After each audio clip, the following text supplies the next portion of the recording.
দ্বিতীয় টেস্টে লজ্জাজনক হার হলেও অস্ট্রেলিয়ার সঙ্গে 1-1 সমতায় সিরিজ শেষ করে ইতিহাস গড়ল বাংলাদেশ। মেকাই টেস্টে ব্যাটিং ব্যর্থতায় ইনিংস 51 রানে হেরেছে টাইগাররা। 5 দিনের ম্যাচ শেষ 2 দিনেই।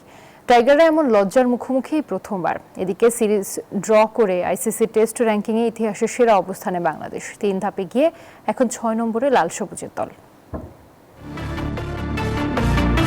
অস্ট্রেলিয়ার 210 রানেই বাংলাদেশের ইনিংস পরাজয়। প্রথম ইনিংসে চরম ব্যাটিং ব্যর্থতা, দ্বিতীয় ইনিংসেও টেস্ট ক্রিকেটটা খেলতে পারল না টাইগাররা। মেকাই টেস্টে ইনিংস ও 51 রানে হার টাইগারদের।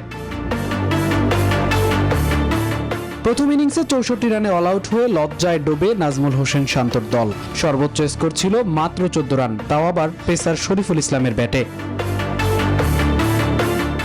অজিরাও যে খুব একটা সুবিধা করতে পেরেছে এমনটা নয়, তারাও গুটিয়ে গেছে 210 রান তুলে। কিন্তু ততক্ষণে বাংলাদেশ পিছিয়ে 146 রানে। দ্বিতীয় ইনিংসে এই রান টপকে বড় লক্ষ্য দিতে হতো টাইগারদের, তবে সে আশায় গুড়ে বালি। লাল সবুজের দল এবার অল আউট 95 রান তুলতেই। সব মিলিয়ে চূড়ান্ত ব্যবধান দাঁড়ায় 1 ইনিংস ও 51 রানের।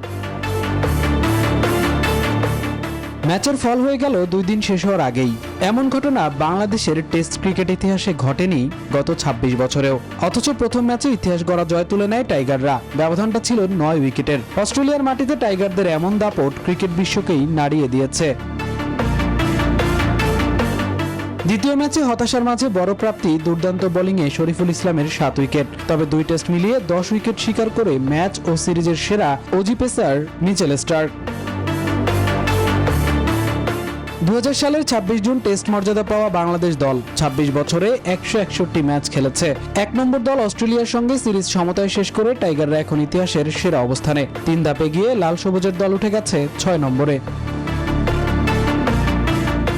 মামুনুর রহমান, নিউজ 24।